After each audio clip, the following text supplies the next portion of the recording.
विवाह के विरोध में मैं ऐसे विरोध आज आपके सामने फिर हाजिर हूँ एक ज्वलंत मुद्दे के साथ। एक सवाल आज पूरा देश पूछ रहा है, खासकर वह वर्ग जो हर हाल में देश में समाज में शांति चाहता है। सवाल है कि आखिर इस देश को हो क्या गया है। पहले कुरान, रामायण, हिजाब, हनुमान चालीसा और अब अग्निपथ। ये पूरे देश को आग के हवाले कौन कर रहा है, कैसे हो रहा है? हर दिन एक नया मुद्दा उछाल दिया जाता है, विवादास्पद मुद्दा, और उसे इस रूप में हवा दी जाती है कि वह सचमुच अग्निपथ बन जाता है। आप पिछले कुछ वर्षों के इतिहास उठा करके देख लें, हमेशा कोई ना कोई मुद्दा एक उछाल दिया जाता है। जैसे मैंने कहा, कुरान का मुद्दा, रामायण का मुद्दा, हिजाब का मुद्दा, हनुमान चालीसा का मुद्दा, और अभी लोग कहते हैं कि सरकार जो निर्णय लेती है सोच समझ करके, लंबे मंथन के बाद एक कोई निर्णय लिया जाता है। अभी जो अग्निपथ सेना में भर्ती को लेकर अग्निपथ योजना है जिसकी घोषणा सरकार ने की, उसका राष्ट्रव्यापी विरोध हो रहा है और उस पर चूंकि हम चर्चा कर रहे हैं, बुरा रखें, लेकिन हाँ इतना अवश्य है कि अब जो नई बातें सामने आ रही हैं, जैसे अचानक ये योजना आई, आरोप लगे कि बगैर सोचे समझे संयमित, शांत, अनुशासित सेना के लिए एक ऐसी योजना की घोषणा कर दे जिससे सेना में भी असंतोष पैदा रहा और सेना को लेकर राजनीति शुरू हो गई, जो अब तक बिल्कुल इससे अलग राजनीति से अलग सेना को रखा गया था।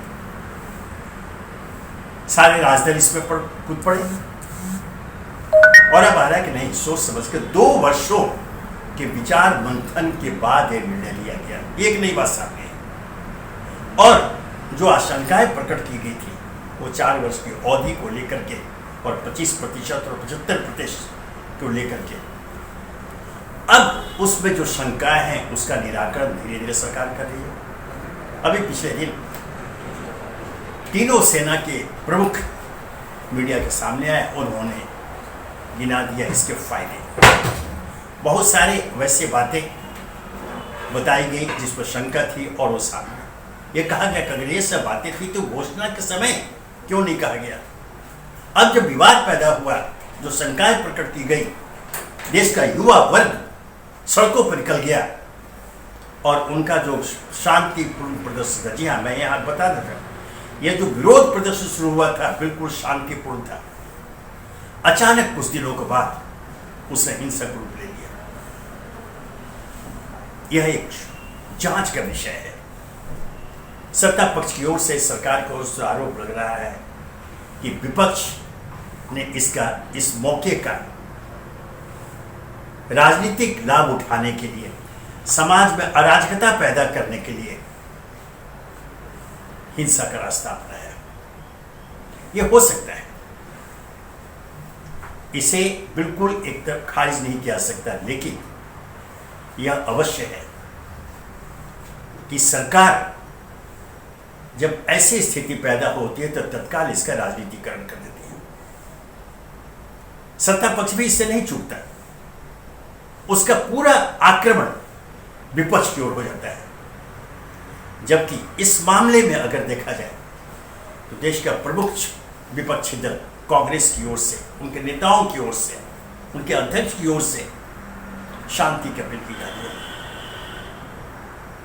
प्रदर्शन का विरोध प्रदर्शन का अधिकार संविधान हमें देता है किसी मुद्दे पर, लेकिन हाँ हिंसा की अनुमति कतई नहीं दी जा सकती। विपक्ष को से कहा जा रहा है, फिर इस मुद्दे का राजनीतिकरण करके पूरे असल मुद्दे से ध्यान हटाया जा सकता।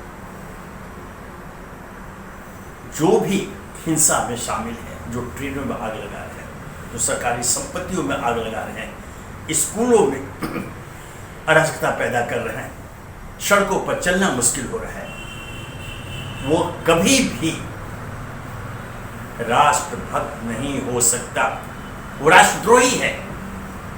समाज में अराजकता पैदा करना राष्ट्रद्रोह है।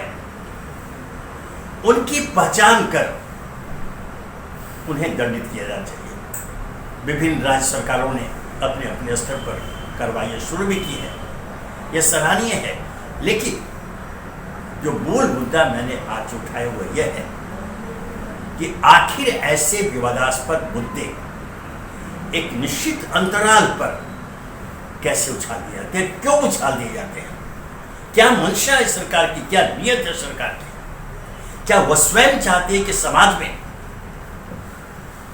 लगातार निरंतर ऐसे विवाद पैदा होते रहे, समाज में अशांति व्याप्त रहे? क्यों?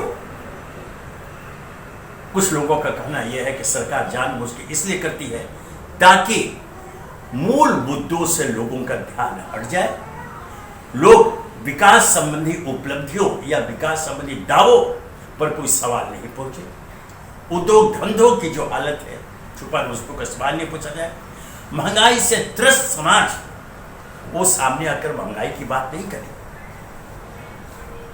इन आरोपों में दम है, जो कि जिस प्रकार से हालिया दिनों में एक के बाद एक विवाद खड़े हो रहे हैं, समाज में शांति पैदा हो रही है, लोग सड़क पर आने को मजबूर हो रहे हैं, उससे तो यही लगता है कि एक सोची समझी रणनीति बल्कि साजिश के तहत ऐसे मुद्दों को उछाला जा रहा है। अब अग्निपथ के विषय में कहा सकता है ये कोई ऐसा मुद्दा नहीं है, तो सीना में बालिका है, लेकिन जिन बातों को पहले छुपाया गया, स्पष्ट नहीं किया और अब स्पष्ट किया जा रहा है, क्यों? जब मामला बिगड़ गया तब, जब लोग सड़क पर आ गए तब, इसलिए शंका पैदा होता है कि यह जो दावा है कि 2 वर्षों के विचार मंथन के बाद यह निर्णय लिया गया, वह शायद सही नहीं है। और हाँ, हालांकि मैं उस पर व्यक्तिगत रूप से ज़्यादा अहमियत नहीं देना चाहूँगा, लेकिन चूंकि भारतीय जनता पार्टी के राष्ट्रीय महासचिव कैलाश विजयवर्गीय ने एक ऐसी बात कह दी है जिस पर विवाद हो रहा है, और कह दिया ये जो जवान रहेंगे, जब ये 4 वर्षों के बाद इन्हें हम पार्टी कार्यालय में प्रहरी सिक्योरिटी गार्ड की नौकरी दे देंगे। ऐसी आशंका पहले व्यक्त की गई थी कि हम सिक्योरिटी गार्ड क्या क्या। हालांकि कैलाश विजयवर्गीय ने भी कहा कि उनकी बातों को तोड़ मरोड़ करके कहा जा रहा है, और कैलाश विजयवर्गीय को जानने वाले कहेंगे वो हल्के फुल्के ढंग से मजाकिया अंदाज में कुछ बातें कह जाते हैं।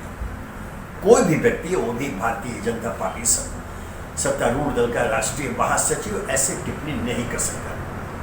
और जैसा मैंने कहा, कैलाश विजयवर्गीय को जानने वाले शपथ के साथ ये कह सकते हैं कि उनकी मंशा ऐसी कदापि नहीं होगी। वो किस प्रसंग में, किस परिस्थिति में, किस वातावरण में ऐसा कहीं सामने नहीं आया, लेकिन निश्चित रूप से उन्होंने हल्के फुल्के ढंग से इसको कहा। लेकिन हाँ, मैंने कहा कि वो बहुत ही महत्वपूर्ण पद पर बैठे हुए हैं, ऐसे हल्के फुल्के बातों से भी उन्हें परहेज करना चाहिए।